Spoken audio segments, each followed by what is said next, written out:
પ્રશ્ન 31 શિક્ષણના સ્થાનાંતરણ ટ્રાન્સફર ઓફ લર્નિંગમાં કઈ પદ્ધતિ ઉપયોગી છે? સાચો જવાબ આવશે પ્રોજેક્ટ પદ્ધતિ, જ્યાં જ્ઞાનનો ઉપયોગ નવી પરિસ્થિતિઓમાં થાય. ઓપ્શન બી પ્રોજેક્ટ પદ્ધતિ. પ્રશ્ન 32 ગણિતમાં શૂન્યની સંકલ્પના શીખવા માટે કયું પૂર્વ જ્ઞાન જરૂરી છે? સાચો જવાબ આવશે ઓપ્શન સી સંખ્યા જ્ઞાન અને સ્થાન કિંમતનો મૂળભૂત ખ્યાલ.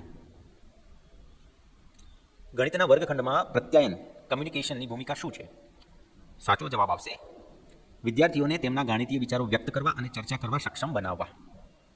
પ્રશ્ન 34 જો બાળકને સમયની સંકલ્પના શીખવવી હોય તો કઈ વ્યૂહરચના શ્રેષ્ઠ છે? તો સાચો જવાબ આવશે વર્ગખંડમાં ઘડિયાળનો ઉપયોગ કરવો અને દૈનિક સમયપત્રક સાથે જોડવું. ગણિતના અભ્યાસક્રમમાં ભૂમિતિ જ્યોમેટ્રીનો સમાવેશ કેમ કરવામાં આવે છે? સાચો જવાબ આવશે અવકાશીય તર્કશક્તિ અને દ્રશ્યીકરણ કૌશલ્ય વિકસાવવા માટે. પ્રશ્ન 36 કઈ પદ્ધતિમાં શિક્ષક નિયમો કે સૂત્રો જણાવીને તેના પર આધારિત દાખલા ગણાવે છે? ઓપ્શન આવશે જવાબ બી નિગમન પદ્ધતિ એટલે કે ડિડક્ટિવ મેથડ. પ્રશ્ન 37 જો કોઈ વિદ્યાર્થી મૌખિક ગણતરીમાં સારો હોય પરંતુ લેખિતમાં ભૂલો કરે તો શિક્ષકે શું કરવું જોઈએ?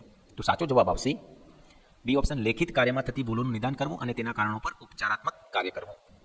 પ્રશ્ન 38 પ્રાથમિક સ્તરે ગણિતનું મૂલ્યાંકન કરતી વખતે કયા પાસા પર ધ્યાન કેન્દ્રિત કરવું જોઈએ? તો સાચો જવાબ આવશે પ્રશ્ન બી ગણિતને સમજવાની ક્ષમતા, સમસ્યા હલ કરવાની કુશળતા અને તર્કશક્તિ. પ્રશ્ન 39 ગણિત શિક્ષણમાં રમતગમત પદ્ધતિ પ્લે વે મેથડનો ફાયદો શું છે? સાચો જવાબ આવશે ઓપ્શન બી શીખવાની પ્રક્રિયાને રસપ્રદ બનાવી અને ગણિત પ્રત્યે સકારાત્મક વલણ વિકસાવવું. પ્રશ્ન 40 ગણિતમાં વર્ગખંડ પ્રત્યાયન ત્યારે અસરકારક ગણાય જ્યારે સાચો જવાબ આવશે વિદ્યાર્થીઓ અને શિક્ષક વચ્ચે ગાણિતિક વિચારોની મુક્ત આપ-લે થાય.